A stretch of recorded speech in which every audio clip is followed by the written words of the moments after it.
Haevienai mirotsha bidiraheha haeni.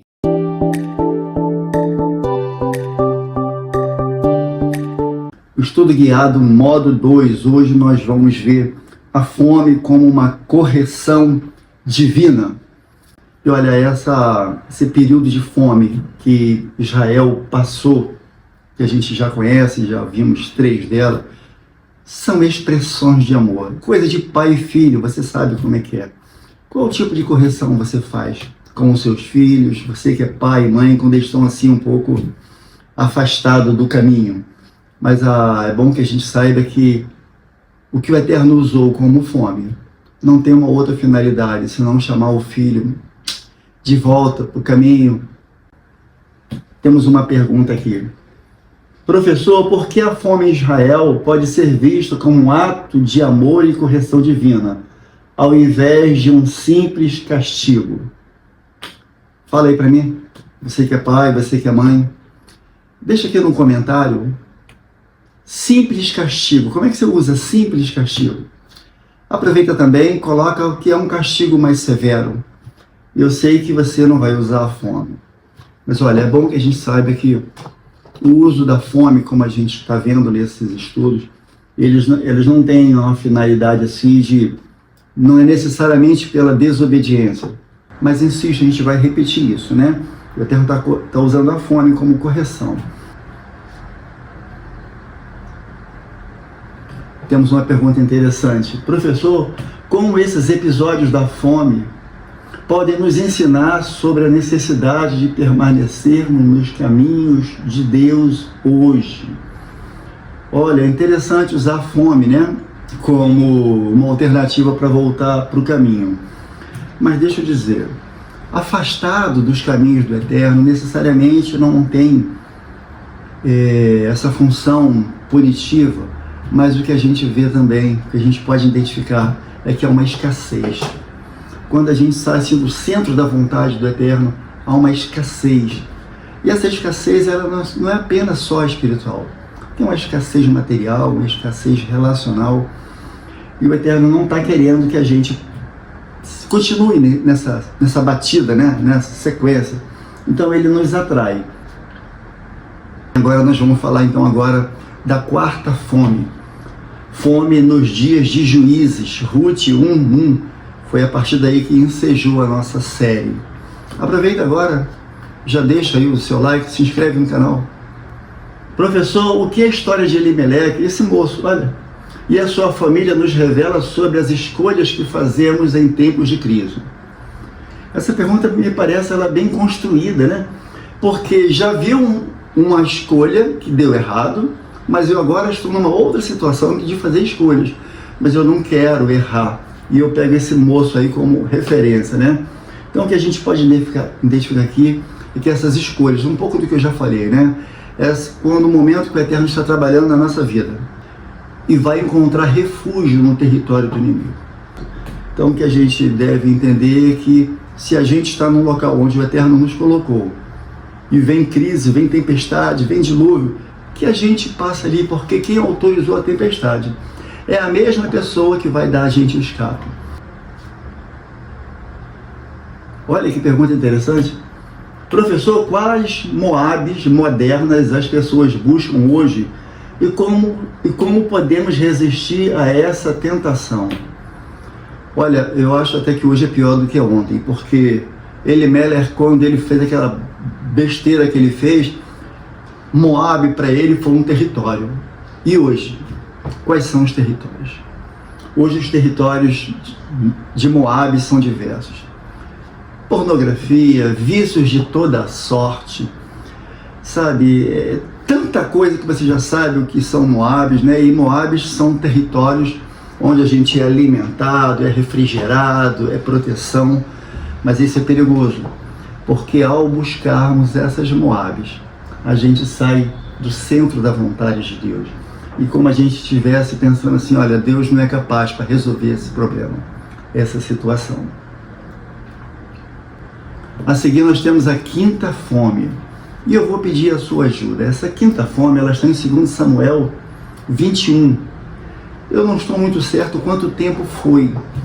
Coloque aqui no comentário quanto tempo foi de fome ali nos dias de Davi. Eu tenho alguma dúvida. Professor, como a fome nos dias de Davi revelou um pecado oculto em Israel. Davi, um garoto aproximadamente 17 anos, 18 anos, estava lá atrás da malhada, fazendo um trabalho pastoril. O Eterno viu graça nele, enviou um profeta que profetizou sobre a sua vida, e 17 anos aproximadamente se cumpre, e ele se torna rei em Israel. O Eterno vai e diz para ele que o ministério dele, que o reino dele será próspero, profícuo e por aí vai, de cara a 40 anos sem guerra. Você acha mesmo que o Eterno chama você para uma empreitada, conforme chamou Davi para ser rei em Israel, ia liberar fome?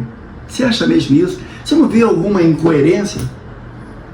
Sabe aquele caso de Josué, quando ele vinha enfrentando as vitórias, aí vai guerrear contra Ai, um exército com 3.000 homens, ele perde.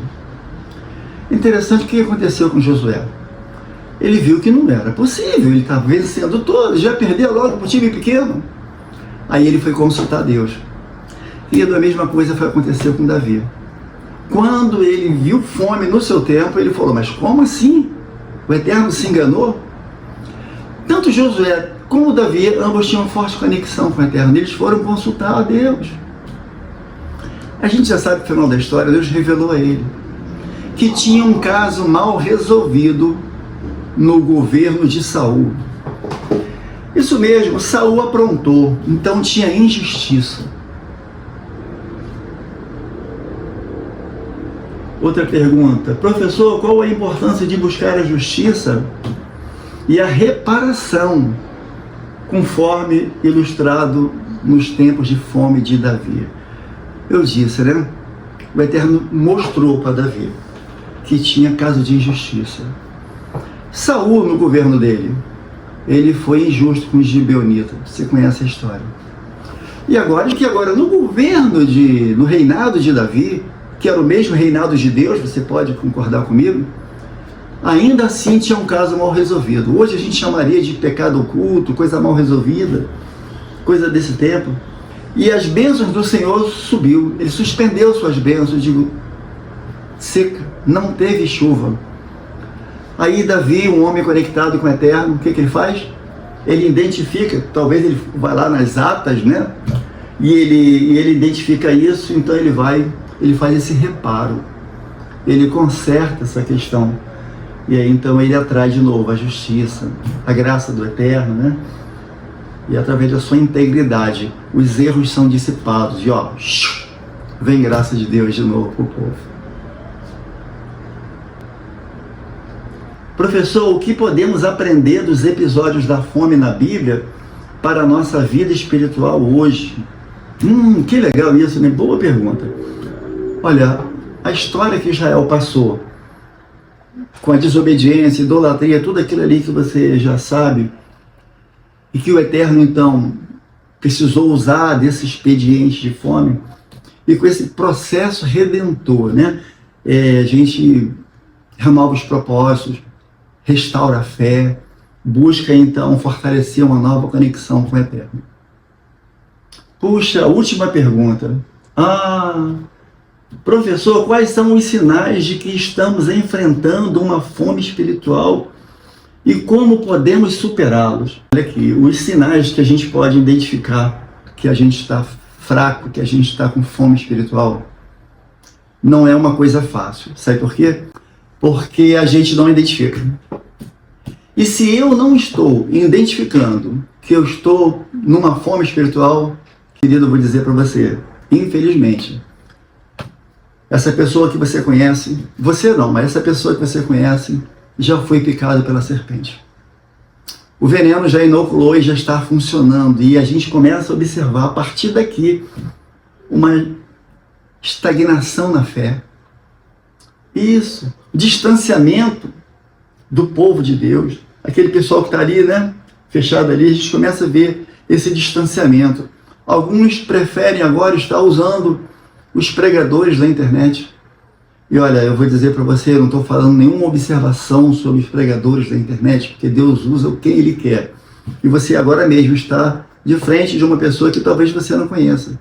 E eu vou dizer para você, eu sou Rocha Lima, eu frequento uma igreja batista séria, uma igreja apostólica, com mais de 70 anos, com uma liderança arrojada, entende? Então eu estou ajudando você a pensar, a refletir.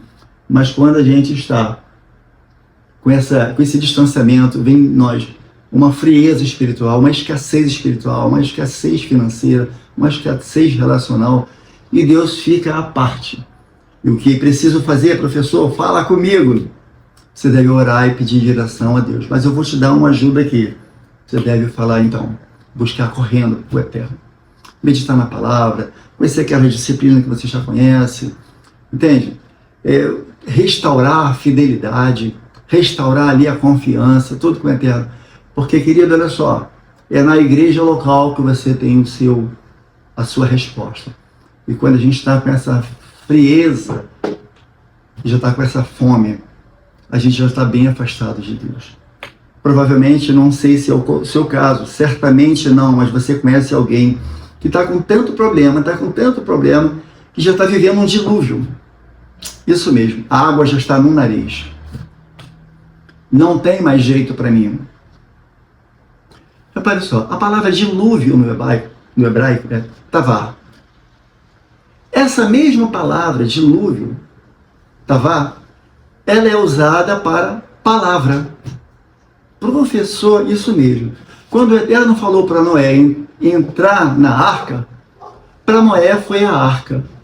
Mas para nós hoje não tem mais arca. Então ele está falando, olha, se esconde na tavar, na palavra. Se refugie na palavra. Se abrigue na palavra.